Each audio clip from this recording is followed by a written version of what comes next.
Eli's scream echoes through C-Block as Reeves' hand closes around his arm. Guards rush in. Marcus appears from nowhere. By morning, Reeves is in the infirmary, face unrecognizable, bones shattered. Everyone knows who's responsible.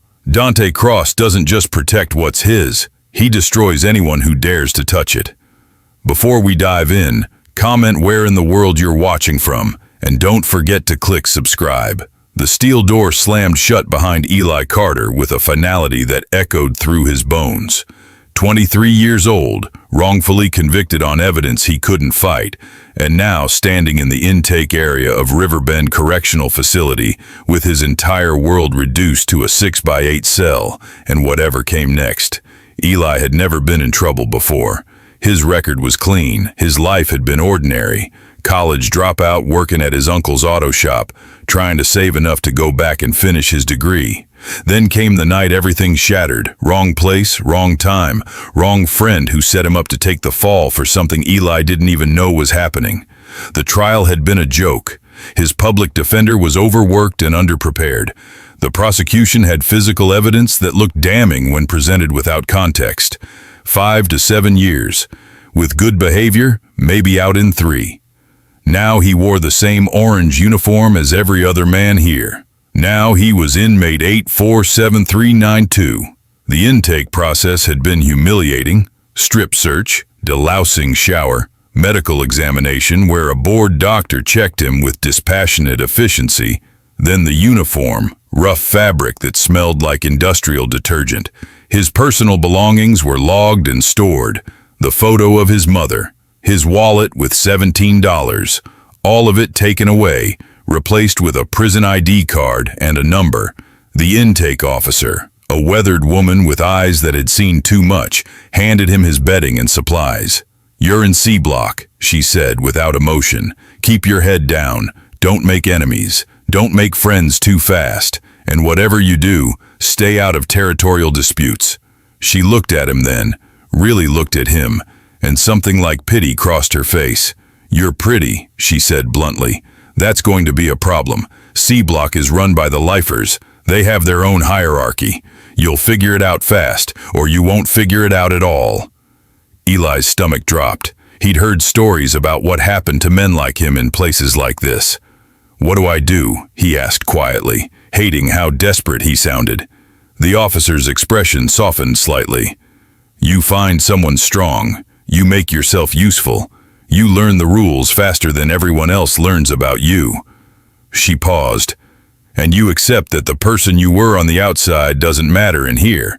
All that matters is who you become to survive." The walk to C-Block felt endless. Guards flanked him through corridors that smelled like disinfectant and desperation. The walls were concrete painted institutional beige. Fluorescent lights buzzed overhead.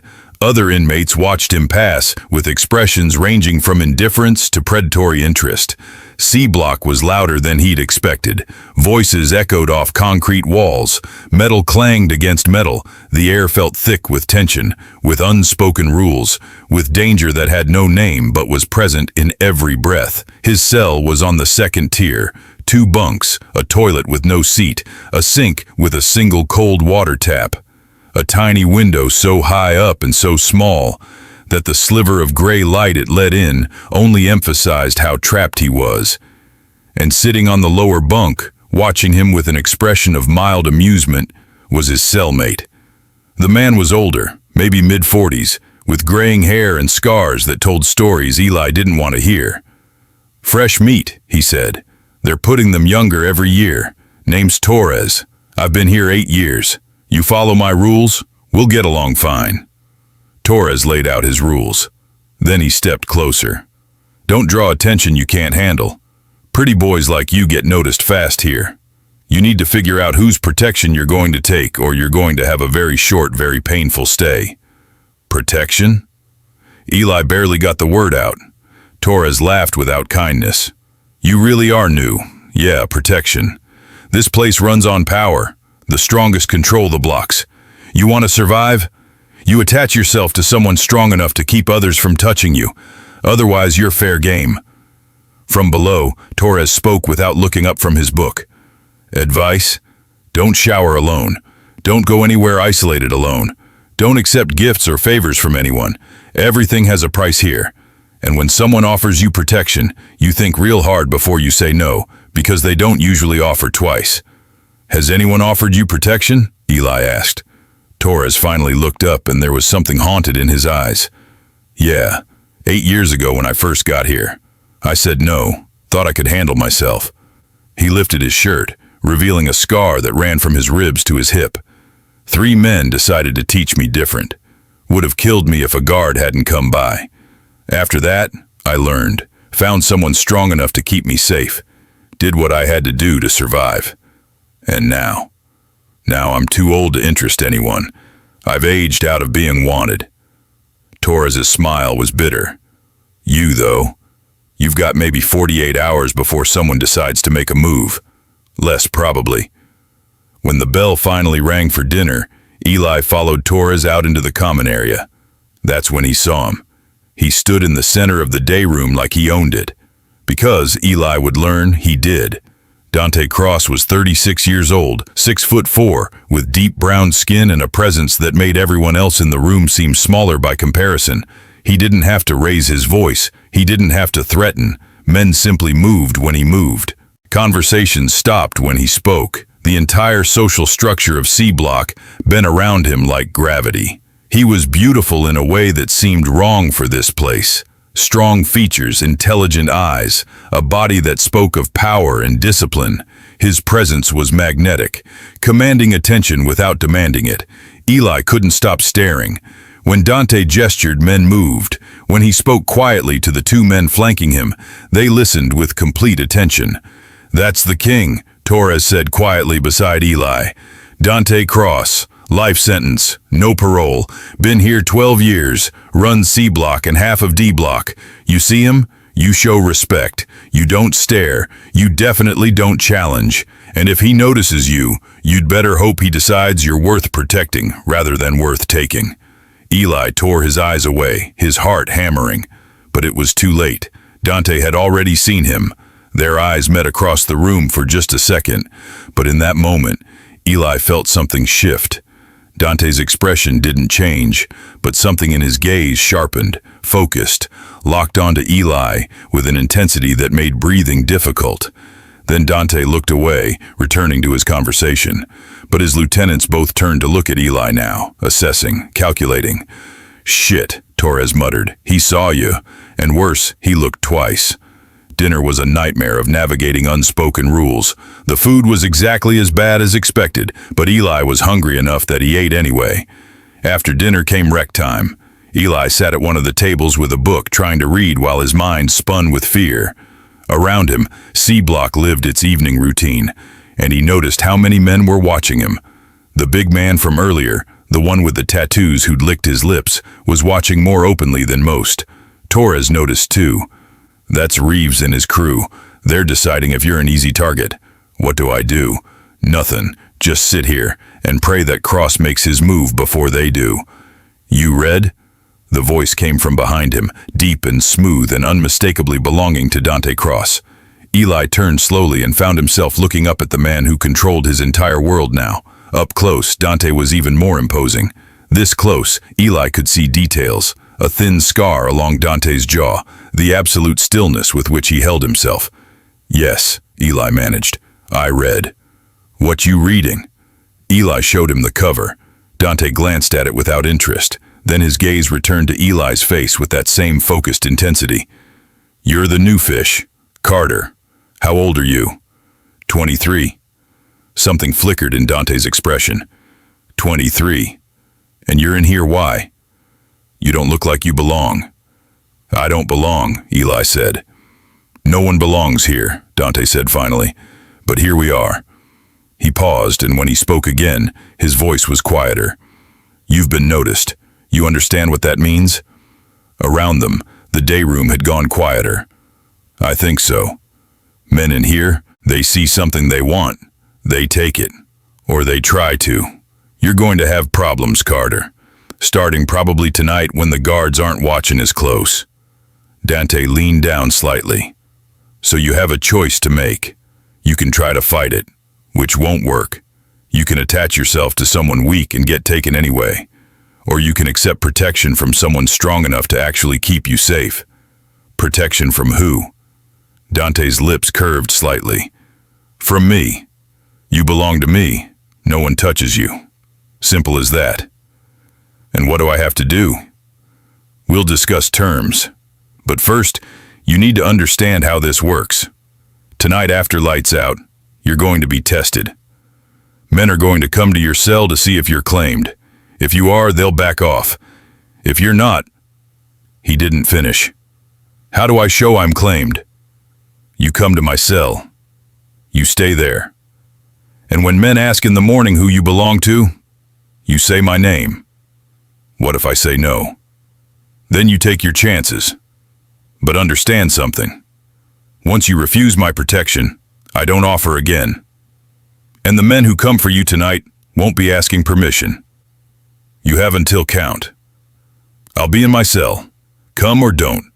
Up to you. After Dante walked away, Torres appeared beside him, his face pale. What did Cross want? He offered me protection. Torres's eyes widened. Dante Cross offered you protection? Personally? Yes. Why? What does that mean? Cross doesn't take just anyone under his wing. If he's interested in you personally, that's complicated. Look, I'm not going to tell you what to do, but I will tell you this. Men Cross protects are untouchable. No one messes with them. But in exchange, you're his. Completely. You understand? Eli understood. Count came at 9. Cell doors remained locked. Torres was already in his bunk, turned toward the wall. Eli stood in the middle of the cell, frozen, unable to decide. Then he heard it, the sound of his cell door unlocking. Not with the electronic buzz, but with the quiet click of someone who had access they shouldn't have. It wasn't Dante. It was Marcus, Dante's enforcer. Massive, intimidating. Cross sent me, Marcus said quietly. Says you have until lights out to make your decision, but men are already moving. You wait much longer, and someone else is going to make the decision for you. Is Dante really offering protection? Or is this something else? Marcus's expression softened slightly. Cross doesn't lie. He says you're under his protection if you accept it. Then you are. No one in this block will touch you. Not me, not Keys, not anyone. But protection goes both ways. You accept it. You belong to him. And if I refuse? Marcus glanced toward the cell door. In the shadows, he could see shapes moving. Men positioning themselves. Waiting. Then I walk away, and in about 10 minutes, 3 men from D Block are going to come through that door with very different intentions. Your choice. Okay, Eli whispered. I accept. Marcus led Eli through corridors that should have been locked, but weren't. They passed guards who looked the other way. They climbed to the 3rd tier, where the lifers had their cells. Men watched from their cells as they passed, their eyes following Eli's progress with knowing looks. And Eli understood with sickening clarity that he'd just become Dante's property in the eyes of everyone in C Block. Dante's cell was larger than Eli's had been, a single bunk instead of 2, actual books on a shelf, a small television, clean sheets, a space that somehow managed to feel almost civilized. And sitting on the bunk, waiting, was Dante himself. Marcus gestured for Eli to enter, then pulled the door closed behind him. For a long moment, they just looked at each other. Then Dante stood. You made the right choice, Dante said. Sit down. We need to talk about how this works. Eli sat on the only chair. His hands trembled slightly. You're scared. That's smart. Fear keeps you alive in here. Dante leaned against the wall, studying Eli. But you don't need to be scared of me, not if you follow my rules. What are the rules? Rule 1, you're mine now. That means no one else touches you. No one else talks to you without my permission. You don't make deals, you don't owe favors, you don't belong to anyone but me. Eli nodded slowly. Rule 2, you do what I tell you to do, when I tell you to do it. No questions, no hesitation. I tell you to stay in this cell, you stay. I tell you to go somewhere, you go. Understood? Understood. Rule 3, you don't talk about what happens in this cell, ever. Not to guards, not to other inmates, not to anyone. What we do, what we say, stays between us. Eli felt his pulse quicken. What are we going to do? Dante's lips curved slightly. That depends on you, on whether you understand what protection costs, on whether you're willing to pay it.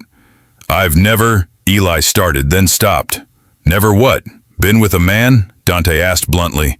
I figured, you have that look, all wide-eyed and innocent. He moved closer. That's going to change, because in here, Carter, innocence is a liability. So what do you want from me? The same thing everyone in this place wants. Comfort, connection, something soft in a world that's nothing but hard edges. Dante reached out and touched Eli's face, just his fingertips along Eli's jaw. The touch was surprisingly gentle, but unlike everyone else, I'm offering you something in return. Safety, security, a life in here that doesn't involve constant fear. By giving myself to you, Eli said quietly. By accepting reality, Dante corrected. You were going to end up belonging to someone regardless. At least with me, you know the terms up front, and I keep my word. His hand dropped away. Tonight you sleep here, in my cell, in my bunk. That makes it clear to everyone that you're claimed. Tomorrow everyone will know, and no one will touch you. And after tomorrow, then we see if you can adapt to your new life, if you can accept what you need to accept, if you can give me what I want in exchange for what you need. Beneath the fear was something else, because Dante wasn't lying to him, wasn't pretending this was anything other than what it was. Dante was offering a transaction, brutal honesty about what Eli would have to give and what he'd receive in return. Okay, Eli heard himself say. I understand the terms. Good. Dante moved to the bunk and sat down. Then come here. Sit with me. Eli stood on shaking legs and moved to the bunk. He sat carefully, maintaining distance, his entire body tense. Dante reached out and pulled him closer, eliminating that distance until Eli was pressed against his side. Relax, Dante said quietly. Nothing's happening tonight except you proving you can follow simple instructions. You're going to sit here with me, then you're going to sleep next to me, and in the morning when men ask, you're going to tell them you belong to Dante Cross. Eli sat rigid beside Dante, every muscle locked tight with tension. Breathe, Dante said. You're holding your breath. Eli exhaled shakily. I don't know how to do this. Do what? Any of this. Be here, belong to someone, accept that my life is, that everything is different now. Dante was quiet for a moment. Everyone who comes through those doors has that moment, when they realize the person they were on the outside doesn't exist anymore, that they have to become someone new to survive. Who did you used to be? Eli asked. Someone who made a mistake, someone who thought he was untouchable, someone who learned the hard way that in one moment everything you are can be taken away. What did you do? Does it matter?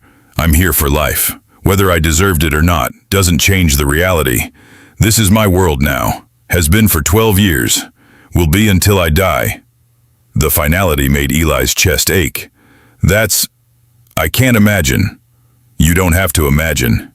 You just have to survive your own sentence. Dante shifted, pulling Eli closer. 3 to 5 years. That's nothing. You do your time right. Keep your head down. Follow my protection. You'll walk out of here eventually. Get your life back. And leave you here, Eli said quietly. Dante laughed, but it was bitter. That's how it works. I protect you while you're here. When your time's up, you leave. That's the deal. Do you protect a lot of people? I used to. Early on, when I was building my power base. But the last few years, I haven't taken anyone new. Then why me? Dante was silent for so long that Eli thought he wouldn't answer. Then, because when I saw you standing there, looking lost and scared, something in me. I've been in here 12 years. I've learned to shut parts of myself off. And then you walked in, and I looked at you, and I felt something I thought was dead. Eli's breath caught. What did you feel? Want. Not just physical, though that's part of it, but want in a deeper way. Like maybe protecting you would give me something to care about beyond just maintaining power. I'm not anything special. You're 23 years old and you don't belong in here, Dante interrupted. You still have light in your eyes. You haven't been broken yet, and maybe I wanted to make sure you don't get broken. The raw honesty stunned Eli. This wasn't the powerful block boss everyone feared. This was a man who'd been alone for 12 years and who'd just admitted to feeling something beyond calculated strategy. "I'm scared," Eli admitted, "of what this means, of what you'll want from me." "I know." Dante's hand moved to the back of Eli's neck, gentle but possessive. "But here's what I'll tell you. I'm not going to hurt you. I'm not going to force you. What happens between us will happen because you choose it, even if your choices are limited by circumstance." "That's not really a choice." "No," Dante agreed, "but it's more choice than you'd have with anyone else, and that's the best I can offer in a place like this." They sat in silence for a while. Gradually, Eli's body began to relax. Exhaustion crept in. His eyelids grew heavy. "Sleep," Dante said softly. "You're safe here tonight." "Where do I sleep?" "With me, in my bunk." Dante shifted, maneuvering them both until they were lying down. Eli ended up on his side, pressed against the wall, with Dante's body curved around his back. One of Dante's arms draped over his waist, holding him close. It should have been terrifying, but instead, exhausted and overwhelmed, Eli felt something unexpected. Safety. Warmth. "Sleep," Dante repeated. "Tomorrow starts a new life, but tonight just rest." And against all odds, Eli did. Morning came too soon. Eli woke disoriented, confused by the warmth surrounding him. Then memory crashed back. Dante was already awake, watching him. "Morning. Morning," Eli managed. "Sleep okay?" "Better than I expected." Something that might have been approval crossed Dante's face. "Good. Now listen carefully. In about 5 minutes, those doors are going to open for morning count. When they do, men are going to see you here, in my cell, in my bunk. That sends a clear message. From that moment on, you belong to me in everyone's eyes. You understand?" Eli nodded. "When we go out for breakfast, you walk beside me. Not behind like you're weak, not ahead like you're claiming independence. Beside me, where everyone can see you're with me." Dante's hand moved to Eli's face. "Men are going to test you, ask questions, try to get reactions. You don't answer. You don't engage. If someone speaks to you, you look at me. I decide if you respond. Got it?" "Yes." "And if anyone asks directly who you belong to?" Eli swallowed hard. "I tell them I belong to Dante Cross." "Good boy." The approval sent an unexpected warmth through Eli's chest. The doors buzzed and slid open. Marcus appeared first, nodding to Dante. "Morning, boss. I see your guest is still here." "He's not a guest," Dante said clearly, his voice carrying. "He's mine. Spread the word. Carter is off limits. Anyone who touches him answers to me." The message was clear. Everyone heard it loud and clear. In the cafeteria, Dante led him to his table where Marcus and Keys were already sitting. Dante gestured to the spot beside him. "Sit." Marcus was studying him with curiosity. "So you're the one who got under the boss's skin." Keys spoke, his voice quiet but authoritative. "What Marcus means is, you're part of the organization now. Cross's property, which makes you untouchable. But that also means you represent him. You mess up, you make him look weak. And we don't allow that." "I understand," Eli said quietly. "Do you? Because here's what you need to understand. Cross doesn't take people under his personal protection. Ever. The fact that he's claimed you directly means you're special to him. And that makes you valuable. But it also makes you a target." "A target for who?" "For anyone who wants to hurt Cross," Keys explained. "There are men in here who would love to take him down. They can't touch him directly, but they might think they can touch what's his." The implications made Eli's blood run cold. "You're safer than you would be without his protection," Marcus corrected. "But you need to be smart. Don't go anywhere alone. Don't trust anyone outside this table. And if someone tries something, you fight like hell and scream loud enough for us to hear." After breakfast came yard time. Dante led Eli to a corner where his crew congregated. "That's Reeves," Dante said quietly, nodding toward a group on the opposite side. "He's been trying to build power, challenge my authority. Taking you was his way of making me look weak. By claiming you first, I shut that down." Eli looked at Reeves. The man was staring back, his expression murderous. He looks like he wants to kill me. He does, Dante agreed calmly. But he won't, because he knows if he touches you, I'll destroy him. How can you be so sure? Because I've done it before. When I first got here, there was a man named Santos who ran C-Block. He thought he was untouchable. He thought wrong. It took me 3 years to dismantle his organization from the inside. By the time I was done, Santos had nothing. Dante's voice was matter of fact. That's how you maintain power in here. You make examples.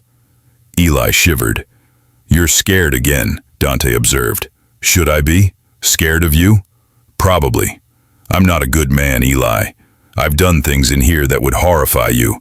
I've hurt people. I've made decisions that cost men their safety, their sanity, sometimes their lives. That's what it takes to survive 12 years with a life sentence.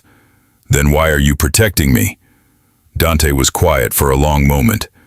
Because maybe I'm tired of being that person all the time. Maybe I want one thing in my life. That's not about survival or power. Maybe when I look at you, I see a chance to be something other than a monster for a few hours a day. I don't think you're a monster. You don't know me yet. Then show me who you are, Eli said. Not the block boss. You, Dante. Something shifted in Dante's expression. For just a moment, the walls came down. Pain, loneliness, a desperate hope. Then the walls went back up. Later, when we're alone, out here, I have to be the boss. That's the only thing keeping us both safe. Back inside after yard time, Dante led Eli back to his cell. You're going to stay here today. Tomorrow you can move around more, but today, everyone needs to see that you're mine. What are you going to do? I have business, meetings, things to handle. Dante's hand came up to Eli's face. You'll be safe here. The door locks from the inside.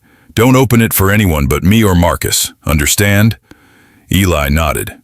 Good. There are books, a deck of cards. I'll be back before dinner. The hours passed slowly. Eli explored the cell carefully. The books were eclectic: philosophy, history, novels. There was a sketch pad with drawings that showed real talent, a letter from someone named Angela that Dante had kept, the paper worn from repeated reading. Eli read it without really meaning to. Dante, I know you said not to write anymore, but I can't forget. You're my brother. Mama died last month.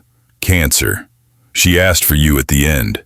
I'm not going to listen. I'm going to keep writing even if you don't write back. Because family doesn't give up. Love, Angela. Eli folded the letter carefully. Dante had a sister who loved him, a mother who died asking for him, a family he'd pushed away. The door opened and Dante returned, looking tired. Everything okay? Dante asked. I read the letter, Eli admitted. From your sister. I'm sorry. It's fine. There are no secrets in here. You told her to stop visiting? 3 years ago, after Mama died. Angela kept coming, kept trying to maintain some connection, but every visit reminded me of what I'd lost. It was easier to just cut it off. But she didn't move on. No, she's stubborn, like our mama. Angela writes once a month. I don't write back, but I keep every letter. Why? Because they remind me I'm human. That somewhere outside these walls, someone still believes I'm worth loving. Eli's heart ached. You are worth loving. Dante looked at him, and Eli saw the yearning there. You don't know me, Eli. You don't know what I've done. Then tell me. For a moment it seemed like Dante might. Then he shook his head. Not today. Maybe not ever. Some things are better left buried. They sat in silence. Then Dante said, It's time for dinner. You ready to face the block again? That night, back in Dante's cell after count, things shifted again. Dante locked the door and turned to Eli. Come here, Dante said. Eli approached slowly. Dante reached out and pulled Eli close. We need to talk about expectations, about what happens between us now that everyone knows you're mine. Okay, Eli managed. I'm attracted to you. I think that's obvious. I want you. I want to touch you, to know you, to have something with you that's more than just protection and transaction. I know. But I'm not going to force anything. You understand? Whatever happens between us, it happens because you choose it. Even if your choices are limited, you still have agency in this. Eli looked up at Dante, searching his face. What if I'm not ready? Then we wait. I have time. I have literally nothing but time. So we wait until you are ready. And if that never happens, then it doesn't. But you're still under my protection regardless. I don't withdraw that just because you won't sleep with me. That's not how this works. The relief was overwhelming. Why? Why give me that choice when you could just take what you want? Because I'm not the monster everyone thinks I am, Dante said quietly. Because somewhere underneath the 12 years of survival and violence, I'm still a man who believes consent matters. And because I want you to want me back. Eli stared at him and felt something shift inside him. Not attraction yet exactly, but the beginning of something. Trust, maybe. Can I ask you something? Eli said. Anything. Would you hold me again, like last night? I don't want to be alone. Dante's expression softened. Yeah, I can do that. They settled on the bunk together. It felt safer tonight, almost comfortable. Tell me something about yourself, Dante said quietly. Something real. Eli thought for a moment. I wanted to be a teacher. Before everything happened, I was studying education at community college. I loved working with kids, helping them understand things. What made you drop out? Money. My mom got sick. Medical bills piled up. I had to work full-time to help her, and school just fell away. Dante was quiet. You'll still do it. When you get out, you'll go back, finish your degree, become that teacher. You think so? I know so. Because you're not going to let this place break you. I won't allow it. Tell me something about you. Something from before. Dante was silent for so long, Eli thought he wouldn't answer. Then, I had a daughter, Marissa. She was 5 when I came in here. She'd be 17 now. Eli's breath caught. You have a daughter? Had. Her mother took her away, changed their names, moved to a different state. I haven't seen her since the trial. It's better that way. She doesn't need a murderer for a father. Murderer? The word came out as a whisper. That's what I'm here for. What I did to get a life sentence. I killed someone. And before you ask, yes, I did it. I'm guilty. Eli should have been terrified. But instead, he found himself asking, why?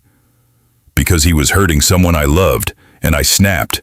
Because I was young and stupid and thought I could fix everything with violence. Because one moment of rage cost me everything. My freedom, my daughter, my entire life. Do you regret it? Every day. But regret doesn't change anything. Doesn't bring back the man I killed. Doesn't give me back my daughter. Doesn't undo the 12 years I've spent in here. Dante's voice was raw now. All I can do is survive. Try to be something other than just the worst thing I've ever done. Eli turned in Dante's arms so they were face to face. You're more than what you did. You know that, right? Am I? Sometimes I think the man I was died that night, and everything since has just been a ghost going through the motions. You're not a ghost. Eli reached up, touching Dante's face tentatively. You're real. You feel things. You protect people. You held me last night when I was terrified, and you didn't take advantage. That's not a ghost. That's a person. Dante's eyes closed. You're dangerous, you know that? You make me feel things I thought were dead. You make me want things I have no right to want. What do you want? Everything. I want to know you. I want you to trust me. I want to wake up every morning for the next 3 to 5 years with you beside me. I want to have something real with someone who sees me as more than just the block boss. I want things that are impossible. They're not impossible, Eli heard himself say. I'm here. For however long they keep me here, I'm yours. Not because I have to be, but because I'm choosing to be. You don't have to say that. I know, but I'm saying it anyway. Eli surprised himself with the truth of it. The terror had faded enough to let something else through. Not love, not yet, but connection, understanding. Dante kissed him then, and it was nothing like Eli had expected. It was gentle, questioning, giving Eli every opportunity to pull away. When Eli didn't, when he actually leaned into the kiss, he felt Dante's sharp intake of breath. When they finally pulled apart, Dante rested his forehead against Eli's. "We're going to take this slow. Whatever you're feeling right now might change. I won't." "You might," Dante insisted. "And that's okay. I meant what I said. You have agency here. You can change your mind. You can set boundaries. You can say no to anything, anytime. I need you to believe that." "I believe you." They fell asleep like that, tangled together. And when Eli woke in the early hours to the sound of someone screaming in another cell, Dante's arms tightened around him protectively. The next days fell into a rhythm.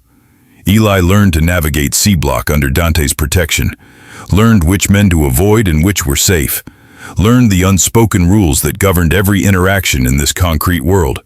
Mornings started with count, then breakfast at Dante's table, where Eli listened to Keys and Marcus discuss the day's business, territory disputes, contraband shipments, information gathering. Eli watched how Dante made decisions, calm, calculated, always thinking 3 moves ahead. Dante was patient, surprisingly so. He pushed Eli to adapt, to grow stronger, to develop the spine needed to survive in here. He taught Eli how to walk with confidence, how to make eye contact without challenging, how to read a room for danger. But he never pushed in the ways Eli had feared, never demanded physical intimacy, never forced himself on Eli. Instead, they talked. For hours at night, lying together in Dante's bunk, they talked about everything: their pasts, their regrets, their hopes for futures that seemed impossible. Dante told stories about his daughter, about teaching Marissa to ride a bike, about her first day of kindergarten when she'd cried and clung to his leg, about bedtime stories and goodnight kisses and all the small moments of fatherhood he'd taken for granted until they were ripped away. His voice softened when he remembered her laughter, grew rough when he thought about the years he'd missed. "She'd be in high school now," Dante said one night. "Maybe dating, definitely breaking hearts. She was always so full of life, so fearless. I wonder if she remembers me at all." "How could she not?" Eli asked. "You're her father." "I was her father. Past tense. Now I'm just a name she probably doesn't want to say out loud. The murderer who abandoned her." "You didn't abandon her. You were taken from her. There's a difference." Dante looked at him, something vulnerable in his eyes. "You always do that. Find ways to make me feel less like a monster. That's because you're not a monster. Not to me." Eli talked about his mother, about the guilt of leaving her alone while he served his time, about how she'd worked 2 jobs to keep them afloat after his father left, about medical bills and missed opportunities and the weight of feeling like he'd let her down by ending up in here. "She doesn't blame you," Dante said. "Mothers don't. Trust me, my mama never blamed me either, even after everything. Even knowing what I'd done, she just kept loving me until the day she died." "Do you think about her, your mother?" "Every day. I think about how disappointed she'd be if she could see what I've become in here, the violence I've committed, the lives I've ruined. She raised me better than this. She raised you to survive, and that's what you're doing." "Surviving isn't the same as living, Eli. I learned that a long time ago." And gradually, the fear transformed into something else: trust, comfort, a genuine connection that transcended the circumstances that had brought them together. Eli found himself looking forward to the evenings, to the quiet hours when they could just be Eli and Dante, not inmate and block boss. He learned Dante's habits, how he read before bed, always philosophy or history, seeking understanding of the world outside these walls, how he sketched in his notebook, capturing images from memory, his daughter's face, his sister's smile, the house he'd grown up in, how he exercised religiously every morning, maintaining the body that was both armor and weapon, how he checked in with his crew throughout the day, solving problems, maintaining order, ensuring his organization ran smoothly.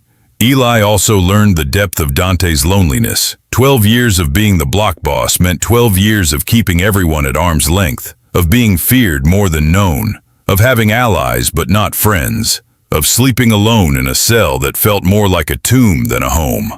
Until now. "You make me remember what it feels like to be human," Dante admitted one night, his arms wrapped around Eli as they lay in the dark. "To want something beyond just surviving another day, to care about someone's happiness more than my own power."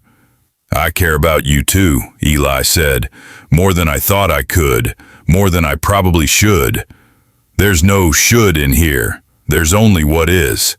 And what was, Eli realized, was that he was falling for this man, this complicated, damaged, beautiful man who held him at night and protected him by day and made him feel safer in prison than he'd ever felt on the outside. They kissed more often now, touched with growing familiarity, explored the boundaries of their connection with careful deliberation. Dante never pushed, always giving Eli the space to say no, to set limits, to control the pace. And somehow that patience made Eli want to give more, not less. 3 weeks in, Eli made his choice. Lying in Dante's arms, feeling safe and wanted and understood, he turned to face the man who'd become his whole world. "I'm ready," Eli whispered. "If you still want me." Dante's eyes searched his face. "Are you sure? Because once we cross this line, we can't uncross it, and I need to know you want this for the right reasons. Not because you feel obligated, not because you're afraid of losing my protection, but because you actually want me." "I want you," Eli said, and meant it with every fiber of his being. "I want this. I want you." What happened next was tender in ways Eli hadn't expected. Dante took his time, moving slowly, checking in constantly, making sure Eli was okay. There was pain, yes, but also pleasure. There was vulnerability, but also strength. There was taking, but also giving. And when it was over, when they lay tangled together in the narrow bunk, both breathing hard, both covered in sweat, Eli felt something he hadn't felt since before his arrest. He felt whole. "You okay?" Dante asked, his hand gentle on Eli's face. "Better than okay," Eli admitted. "I'm happy. Is that crazy? To be happy in here? No, it's survival. Finding moments of light in all this darkness. That's what keeps us human." From that night on, their relationship deepened. They were lovers now, truly, partners. Whatever they'd been building over these weeks solidified into something real and undeniable. 2 weeks in, Reeves made his move. Eli was walking back from the library when 3 men blocked his path. Reeves stood in the center, his expression cold. "Carter, we need to talk." Eli's heart hammered. "I have nothing to say to you." "I think you do. See, you've got Cross thinking he's untouchable, but he's wrong. I belong to Dante. Everyone knows that." "Yeah, that's the problem. See, I had plans for you, and Cross stepped in, claimed you just to make me look weak. So now I'm going to return the favor." Reeves grabbed Eli's arm, and Eli did exactly what Marcus had taught him.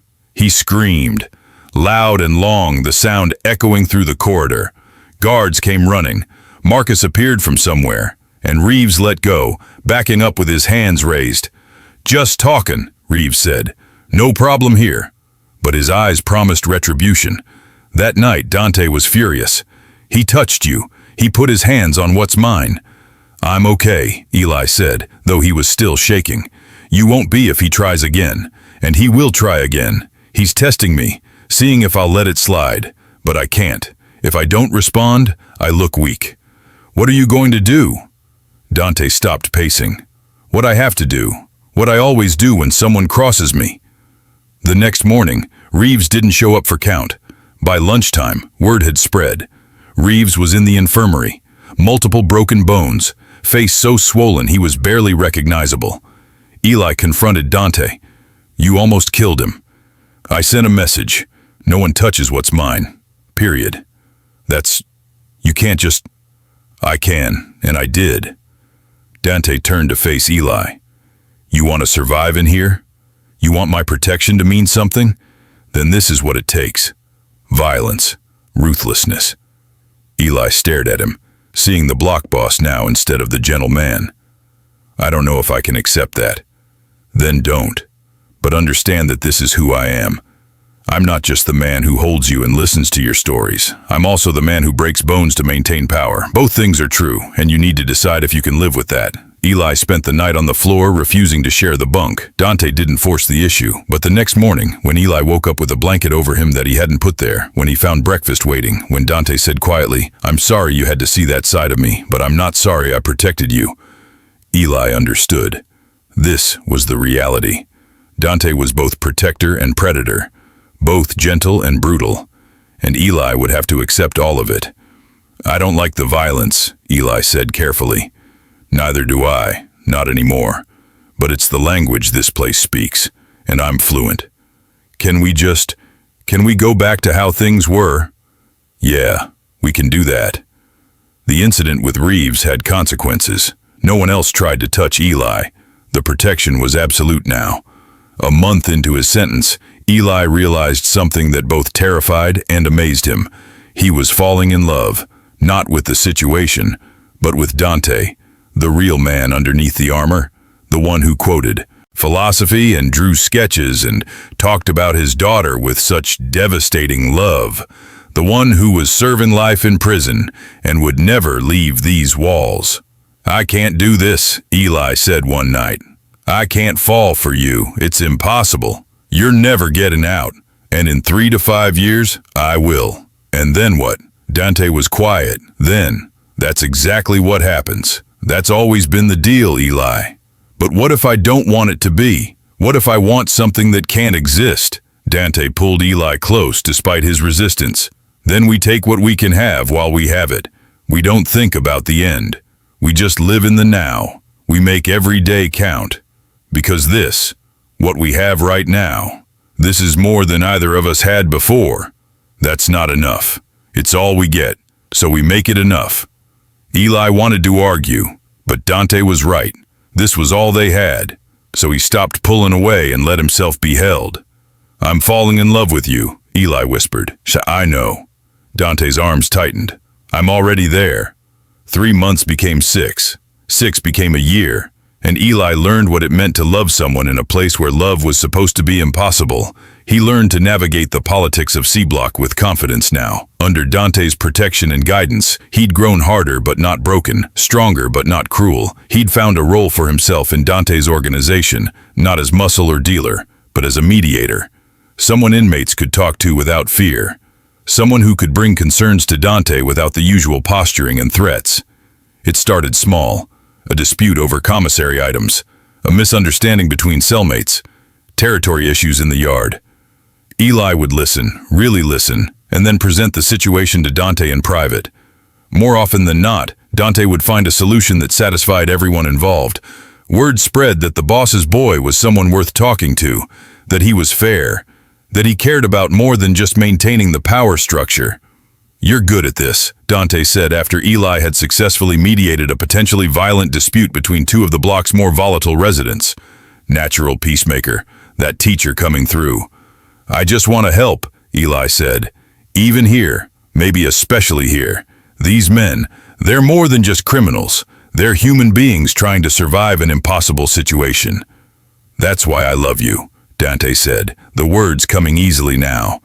"You see the humanity in people, even in a place designed to strip it away." His mother visited once a month. Each time she looked older, more worn. The stress of having her son in prison was aging her in ways that broke Eli's heart. Each time she asked if he was okay, if anyone was hurting him, if he was safe.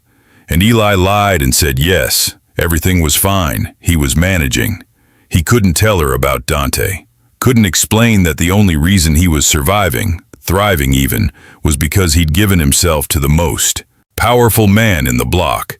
Couldn't explain that he'd fallen in love with a convicted murderer, serving life without parole. She wouldn't understand. How could she?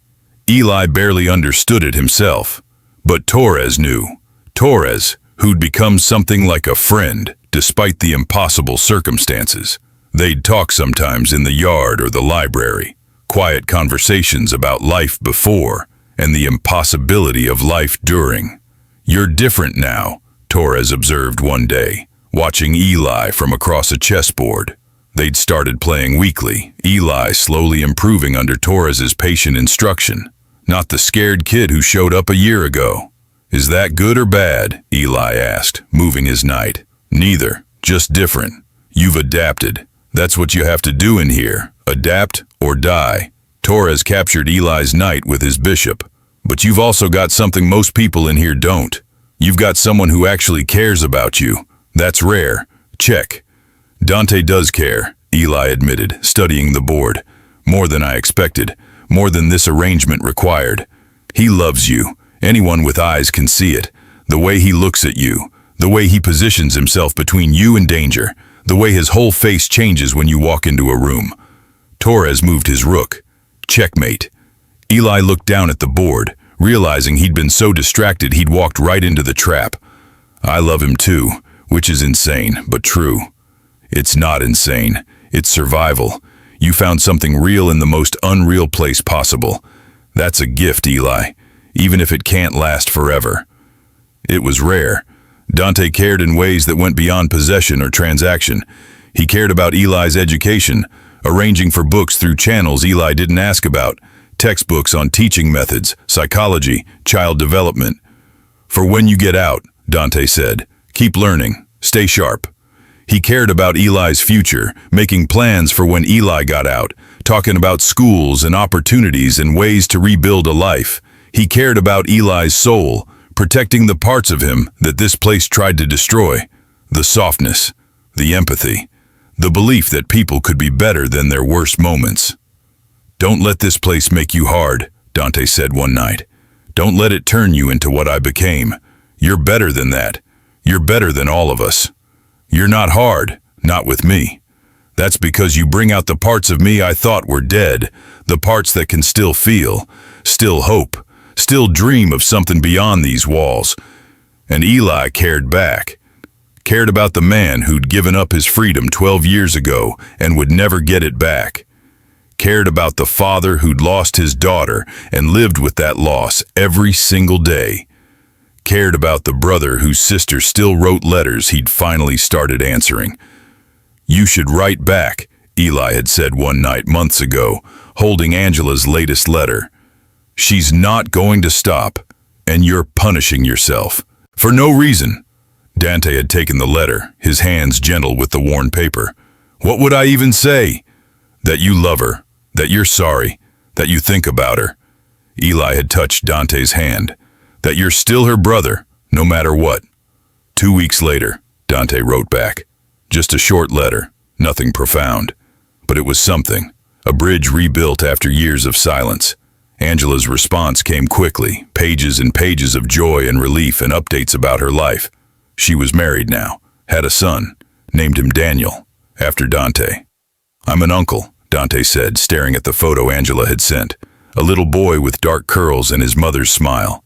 I have a nephew I'll never meet. Maybe you will someday, Eli offered, though they both knew it was impossible. Maybe in another life. The correspondence continued. Angela wrote every 2 weeks now, and Dante always wrote back. She sent photos of Daniel taking his first steps, blowing out birthday candles, dressed as a superhero for Halloween. She told stories about her life, her husband, the coffee shop she'd opened. She asked about Dante's days, his health, whether he was taking care of himself. She never mentioned his crime, never brought up why he was there. She just loved him, unconditionally, and slowly Dante began to believe he deserved it. She wants to visit, Dante said one evening, showing Eli the latest letter. Bring Daniel, let me meet my nephew. Are you going to let her? Dante was quiet for a long time. I don't know. Part of me wants to see them so badly it hurts. But another part thinks it would be cruel. What do I tell a 4-year-old about why his uncle is in here? How do I explain that I'm never getting out? You tell him the truth, in words he can understand, that you made a mistake when you were younger, that you're paying for it, but that you love him and his mother very much.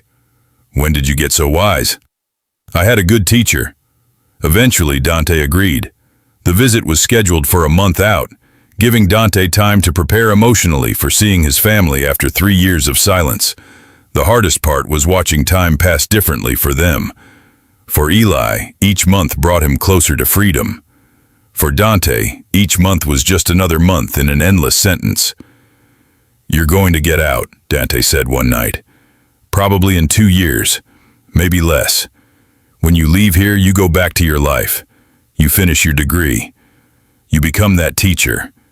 You don't look back. I can't just forget you." "I'm not asking you to forget. I'm asking you to live. I'm asking you not to waste the freedom I'll never have. I'm asking you to be happy, even if that happiness doesn't include me." Eli's eyes burned. "That's not fair." "Nothing about this is fair, but it's reality. I love you enough to let you go when the time comes, and you need to love me enough to actually go." The conversation haunted Eli for weeks. Year 2 brought changes. Marcus got released. Keyes became Dante's primary lieutenant, and Eli found himself with more responsibility. Other inmates started coming to him with disputes, knowing Eli had Dante's ear. "You're good at this," Dante observed. "Natural mediator, that teacher instinct. I like helping people, even here, especially here. When you get out, you're going to do great things. You're going to change lives." "I learned from the best," Eli said, and meant it. The parole hearing came in month 33. Eli stood before the board. Clean record, good behavior, letters of recommendation. Parole granted, release in 60 days. Eli should have been overjoyed. Instead, he felt hollow. 60 days, Dante whispered that night. "That's all we have left. It's not enough. It never would have been enough. Not if we had 60 years. But we make the most of what we have." Those final 2 months were both beautiful and devastating. Every moment felt precious. They talked about everything and nothing, made love with desperate intensity, held each other as if they could stop time. Dante gave Eli his sister's address. "Write to her. Check on her sometimes. Don't tell her about us, just make sure she's okay." "I will. And take this." Dante pulled out a sketch, a portrait of Eli, captured with such detail and love. "Something to remember me by. I don't need a picture to remember you. Take it anyway." The last night was the hardest. They didn't sleep, just stayed wrapped in each other's arms. "I love you," Eli said as dawn approached. "I will always love you." "I love you too. Now promise me something." "Anything. Promise me you'll be happy. Promise me you'll live your life fully. Promise me you won't waste a single moment of the freedom I gave you." "I promise, but it's going to hurt. Every day without you is going to hurt." "I know, but you're strong enough to survive the hurt. I made sure of that. You're going to be okay. Better than okay. You're going to be extraordinary." Morning came too soon. The guards arrived. Dante walked him to the checkpoint where inmates couldn't pass. "Don't look back," Dante said. "When you walk out those doors, don't look back at this place." "I'm looking back at you. I'll be here, always. But you move forward." Dante kissed him one final time. "Go, live, be everything you were meant to be." Eli wanted to stay, wanted to refuse his parole, but he couldn't do that to Dante. So he walked away, through the checkpoints, through the gates, into the bright sunlight, and he didn't look back because Dante had asked him not to, but he carried Dante with him, in his heart, in his memories, in the strength Dante had helped him build. Eli Carter stood in front of his classroom, watching his students file in for the first day of school. He'd done it, finished his degree, got his teaching certificate, landed a job at an inner-city school working with at-risk youth, the same kids society had written off, the same kids the system chewed up and spit out, the same kids who reminded him of who he'd been before Riverbend changed everything.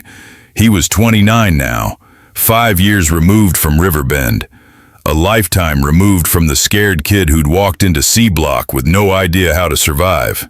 His apartment was small but comfortable, just a one-bedroom in a modest neighborhood, but it was his.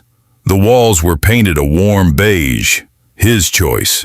The furniture was second-hand but clean, his purchases.